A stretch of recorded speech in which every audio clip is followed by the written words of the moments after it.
비대위원장께서 말씀하신 것처럼 하노이 정상회담을 앞두고 저희가 기대도 해야 되지만 상당히 우려가 깊어지고 있습니다.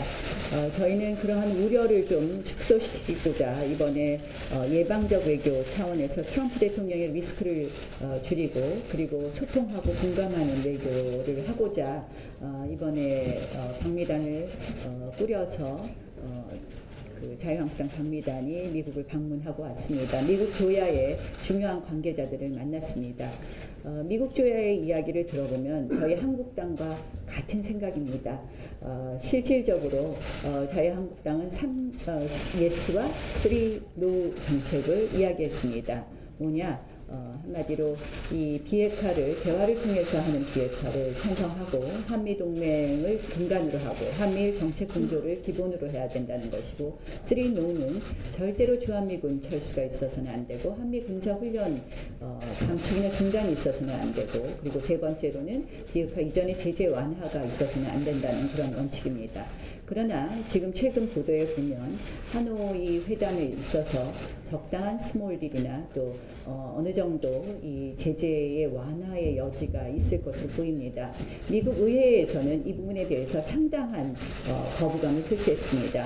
같은 공화당의 아테 소위원장, 상원 아테 소위원장을 맡고 있는 코리 가드너 의원도 실질적으로 구체적 결과가 없는 이 협상이라면 차라리 취소하는 것이 맞다고 이야기를 했고 또 낸시 펠로시 의장의 경우에는 제재 완화 부분에 있어서는 의회의 일정의 견제 부분을 앞으로 확대하겠다 이런 말씀도 하셨습니다. 그럼에도 불구하고 지금 미국의 실질적인 대북 협상가인 비건 대표가 한 이야기에 굉장히 유의할 필요가 있습니다. 무슨 이야기를 했느냐?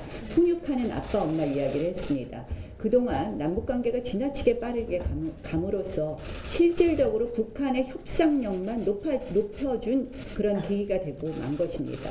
게다가 지금 비대위원장께서는 대통령이 전화통 붙잡고 전화해야 되지 않냐 하시지만 실질적으로 이 정부가 원하는 것이 바로 지금 하노이 협상의 방향이라고 생각을 합니다. 이 부분에 대해서 사실은 미국 측에서는 그동안의 남북관계가 지나치게 빠른 것에 대해서에 대한 깊은 우려를 표시했고 또 한측으로는 이 한미일 정책 공조가 필요한데 한일 관계가 극도로 나빠지는 것에 대한 우려를 표시했습니다. 저는 이 정부에게 다시 한번 요청합니다. 이번 하노이 협상은 우리 대한민국의 운명이 달린 협상입니다. 우리 민족의 운명이 달린 협상입니다. 이 협상을 통해서 북한의 비핵화의 큰 로드맵이 나올 수 있도록 요청해 주십시오. 그리고 비핵화에 대한 실질적인 로드맵이 없는 이러한 스몰 딜은 사실상 북한의 핵 보유국을 인정하는 길로 간다는 것을 다시 한번 말씀해 주십시오. 그리고 이 제재 완화 부분도 이러한 제재 완화가 돌이킬 수 없는 이 제재 완화로 갈 경우에 사실상 북한의 비핵화는 요원해진다는 것도 다시 한번 말씀해 주십시오. 결국 우리 정부의 지나친 남북관계의 그 속도의 지나친 빠른 진행으로 인하여 미북 정상회담에 있어서 북한의 협상력만 높게 한 것에 대한 유감을 다시 한번 표시하면서 지금 남은 기간만이라도 북한이 진짜 비핵화로 갈 수 있는 길을 위한 우리 정부의 마지막 노력을 다시 한번 촉구합니다. 저희 방미단은 미국 조야에 그나마 그동안 대한민국 내에서 한미동맹에 대해 그 중요성을 높이 생각하고 하는 목소리가 없지 않았나 하는 우려를 불식하는 데 상당한 도움을 주었다고 생각을 합니다. 그런 의미에서 굉장히 의미 있는 방미였고요. 또 한 가지 저희가 강조한 것은 방위비 협상 부분이었습니다. 방위비 협상을 앞으로 5년 정도 3년 이상의 기간을 함으로써 사실상의 한미 간의 갈등을 좀 줄여달라는 이야기를 했고, 두 번째로는 미국 통상 분야에 있어서 무역확장법 232조를 함부로 남용하는 것에 대한 이의를 분명히 표시했습니다. 이와 관련해서는 이 무역확장법을 함부로 미국 정부가 사용하는 것을 제한하는 법 개정안을 낸 럽 포크먼 의원과도 충분히 논의를 했다는 말씀을 첨부해서 드립니다. 사실상 이렇게 굉장히 안보 우려가 계속되고 있는 상황에서 실업자 수가 그동안 122만 명을 넘어서 2000년 이후 19년 만에 최악의 고용 참사를 겪고 있는데, 문재인 대통령과 정부 여당이 연일 내년 총선 행보에 올인하고 있는 것에 안타깝게 생각합니다. 예타 면제 강행에 이어서 신공항 문제를 대통령이 직접 끄집어냈습니다. 총선용 돈잔치, 세금잔치라면 법도, 체면도, 비판도 안중에 없습니다.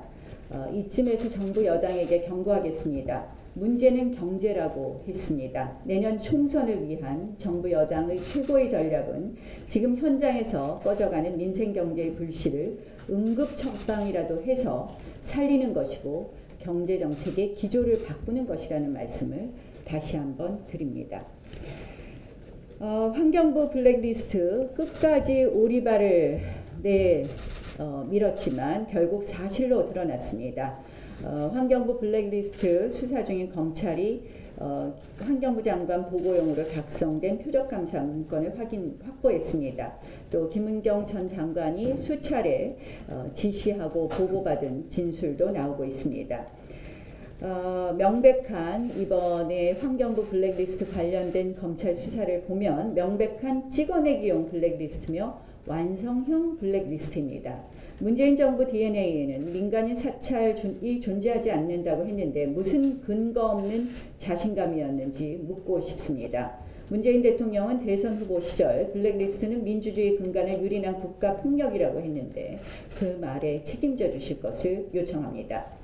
김태호 수사관이 전국 330개 공공기관 임원 리스트를 작성했으며 특감 반장이 현 정부를 위해 일자리를 만들어 주었다고 하며 표적 감사를 지시했다고 한 이야기가 있습니다. 환경부 블랙리스트는 시작일 뿐이고 문재인 정권의 적폐 업그레이드 버전은 계속해서 밝혀져야 할 것입니다. 이번 검찰 수사가 조금은 늦게 나왔다고 생각을 합니다. 검찰 수사가 적당히 꼬리 자르기 수사가 되어서는 안 된다는 것을 다시 한번 밝히면서 이렇게 환경부 블랙리스트가 사실로 드러나고 김태우 수사관의 언급이 모두 사실로 드러나고 있는 이 상황에서 김태우 수사관 관련된 특검의 불가피성은 점점 높아져만 가고 있다는 말씀을 다시 한번 드립니다. 5.18 민주화 운동에 대한 자유한국당의 입장을 여러 차례 말씀드렸음에도 불구하고 지금 뭐 역사 왜곡 세력의 프레임을 씌우고 또 그 정점에는 저는 청와대가 있다고 생각합니다. 그 자유한국당이 위원 추천을 한 것은 조사위 위원 추천을 한 것은 1월 14일인데 청와대가 무려 한 달이 지나서 위원 자격 문제를 삼아서 거부했습니다. 자격 요건을 한번 보겠습니다. 이동욱 기자는 역사 고증, 사료 편찬 등의 연구활동 5년 이상의 자격 요건을 충족합니다. 현직 기자 시절부터 다양한 역사적 사건을 추적하여 그 결과를 출판했습니다. 프리랜서로 역사적 사건을 객관적으로 추적하고 해석하여 독자들에게 검증받아온 전문가입니다. 박정희 정기, 울진 삼척 무장공비 침투 사건, 세월호 탐사 취재 저작물 등 역사적 사건과 국가적 규모의 재난 사건을 취재하며 사료들을 보증해 왔습니다. 특히 사건 발생 30년 뒤에 민원연에서 조작 논란을 제기한 울진 삼척 무장공비 침투 사건은 대법원까지 진행된 법정 다툼에서 이동욱 기자가 취재한 것이 사실로 판정받고 조작 파문 당사자들에게는 위법 판정이 내려졌습니다. 권태호 예비역 공장도 이 건이 권태호 예비역 중장을 저희가 추천한 이유는 진상조사의 범위에 헬기 기총소사 부분이 포함되어 있기 때문입니다. 그래서 군 출신 위원이 필요하다고 해서 한 판단에 따른 추천인데, 권 전 장군도 한미연합사 작전처장과 수도군 단장 등을 역임하고 예편 직후인 2014년 2월 1일부터 현재까지 중원대학교 교수와 국민통합의 업무를 수행하던 민주평통의 사무처장 등을 역임했습니다. 특히 3, 4관학교 교수를 역임하며 연구활동을 한 배경이 5.18 당시 시위 학생들의 입장을 잘 이해할 수 있다는 점도 고려했습니다. 역사 보증, 사료 편찬 등의 연구활동 5년 부분의 자격 요건도 충족하고 있습니다. 이 임명 절차를 말씀드리면, 국회가 각 당에서 할당된 숫자만큼 적임자를 추천하고 이를 사무처에서 검토한 후 문제가 없을 경우 청와대에 올리게 되어 있습니다. 청와대는 개인정보 제공 동의서를 일반적으로 받아서 하는 그런 절차와 달리 이 건의 경우에는 이 병역 탈세 범법 등 문제가 없으면 그대로 그냥 임명하게 되어 있는 것입니다. 일반적인 청와대 인사 추천과는 다릅니다. 그건 뭐냐? 입법부의 이러한 추천을 존중하는 것이 이 건의 임명 절차입니다. 일반적인 장관 인사 임명하는 방법과는 다릅니다. 그래서 이 통상적으로 이런 보통의 정무직을 임명할 때는 정말 책 한 권 정도 내는 동의서 내고 이런 절차를 거치지만, 이런 경우에는 국회를 존중해서 이런 걸 생략하게 되어 있습니다. 이렇게 거부한 것이 거의 전례가 없는 사유입니다. 그런데 국회의장, 이거는 국회의장의 이름으로 또 추천하게 되어 있습니다. 청와대. 국회의장과 제가 이 방미 중에 이렇게 청와대가 국회의 추천을 거부한 것은 한마디로 청와대의 신각을 단적으로 보여주는 대단히 무례한 사례이다라는 부분을 지적하겠습니다. 청와대 정치가 여의도를 이렇게 점령하게 되면 여의도에서 해야 될 민생 정치는 실종되고 많은 불행한 사건이 일어나게 됩니다.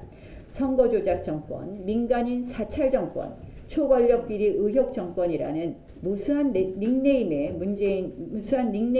문재인 정부의 상징처럼 되어버린 상황에서 단 한 번의 사과나 반성도 없이 제1야당을 혼돈에 빠뜨릴 호재를 만난 양 전력 투구를 하는 모습을 보면서 문재인 정부는 사람이 먼저가 아니라 정권이 먼저인 정부임을 확인했습니다.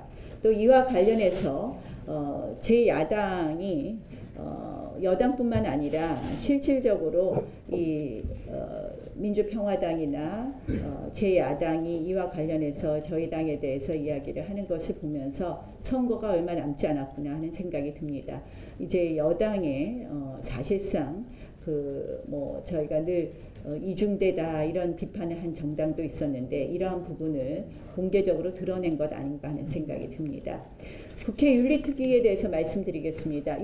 윤리특위 소집에 대해서 우리 자유한국당 적극적으로 응하겠습니다. 윤리특위 소집해 주십시오. 그런데 윤리특위에서 해야 될 사안이 지금 쌓여 있습니다. 손혜원 징계안, 성범죄 재판거래 손혜원 징계안, 그리고 성범죄 재판거래 서영교 징계안, 곧 제출될 성추행 김정우 징계안, 국민모독 이수혁 징계안, 이 모든 거 명명백백하게 윤리위에서 다루어야 할 것입니다. 게다가 이 윤리특위 전면 공개해 주십시오.